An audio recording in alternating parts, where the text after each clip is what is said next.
पुरानी बात है, कैलाशपुर गांव में एक गरीब बूढ़ा रहता था। वह बहुत गरीब था, फिर भी उनके पास एक सुंदर सफेद घोड़ा था। घोड़ा इतना सुंदर था कि इसके कारण राजा भी उससे ईर्ष्या करता था।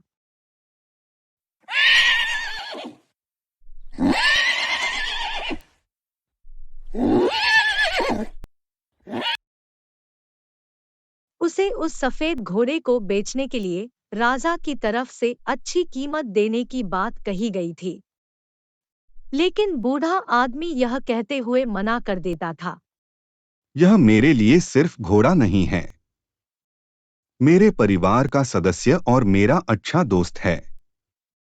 क्या आप किसी परिवार के सदस्य या दोस्त को बेच सकते हैं? नहीं, यह मेरे लिए संभव नहीं है।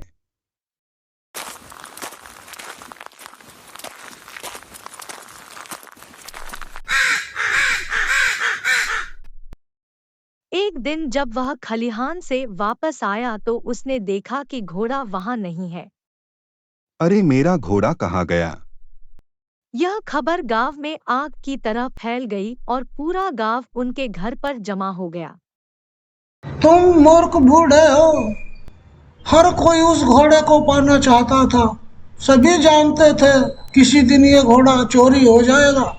आप उस घोड़े को अच्छी कीमत पर बेच सकते थे, फिर भी आपने उसे रखा। अब घोड़ा चला गया, ये आपका दुर्भाग्य है। सच तो यह है कि ईश्वर जो करता है अच्छे के लिए करता है। घोड़ा स्थिर नहीं है। बाकी सब कुछ जो तुम कहते हो वह भी ईश्वर की इच्छा है। आप कैसे जानते हैं यह मेरा दुर्भाग्य है या सौभाग्य? हमें मूर्ख मत बनाओ। आपका सफेद घोड़ा चला गया है, यह आपका दुर्भाग्य है। गांव के लोग उस पर हंसे और चले गए। उन्होंने कहा कि वह पागल है। वह उस घोड़े को बेच सकता था और गरीबी में जीने की बजाय एक बेहतर जीवन जी सकता था।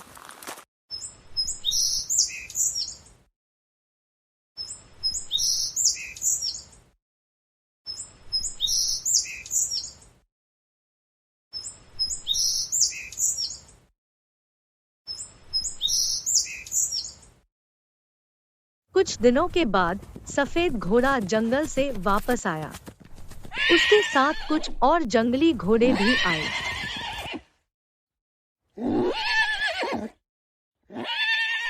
गांव के लोग फिर उनके घर पर इकट्ठा हो गए और बोले, आप सही थे, यह दुर्भाग्य नहीं बल्कि आशीर्वाद है। अब आपके पास और भी सुंदर घोड़े हैं। आप उन्हें प्रशिक्षित कर सकते हैं और बेच सकते हैं। फिर से आप बहुत दूर जा रहे हो। बस आप यह कहे कि घोड़ा वापस आ गया है और अधिक घोड़ों का होना एक आशीर्वाद है। यह केवल समय का चक्र है। इस बार गांव के लोग चुपचाप अपने अपने घरों को चले गए। बूढ़े आदमी के इकलौते बेटे ने घोड़ों को प्रशिक्षित करना शुरू कर दिया।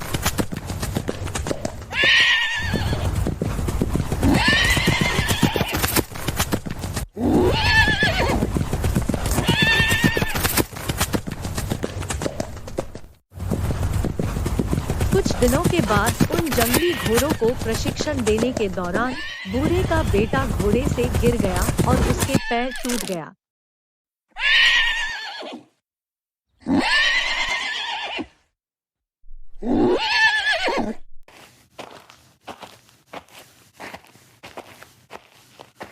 इस बात को सुनकर गांव के लोग इकट्ठे हो गए और बोले, आप ठीक कह रहे थे, अधिक घोड़े होना कोई आशीर्वाद नहीं है। अब तुम्हारा बेटा इससे घायल हुआ है। इस बुढ़ापे में अपने अपाहिज बेटे का क्या करोगे? इतनी दूर मत जाओ। इतना ही कहो कि मेरे बेटे की टांग टूट गई है।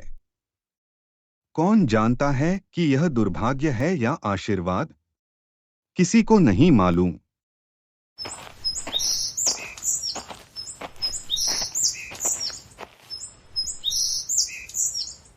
एक महीने बाद युद्ध के कारण गांव के सभी युवाओं को सेना में भर्ती होने के लिए मजबूर होना पड़ा। इसीलिए युवाओं के माता-पिता और गांव के सभी लोग रो रहे थे। गांव के लोग बूढ़े आदमी के पास आए और कहा, हमारे बेटे हमेशा के लिए चले गए। आपके बेटे की चोट लगना वरदान साबित हुआ है। कम से कम वह जिंदा है और आपके साथ रह रहा है। कोई नहीं जानता। बस इतनी सी बात है कि तुम्हारे बेटे को सेना में भर्ती होने के लिए मजबूर किया गया है और मेरे बेटे को मजबूर नहीं किया गया। लेकिन कोई नहीं जानता यह आशीर्वाद है या दुर्भाग्य है।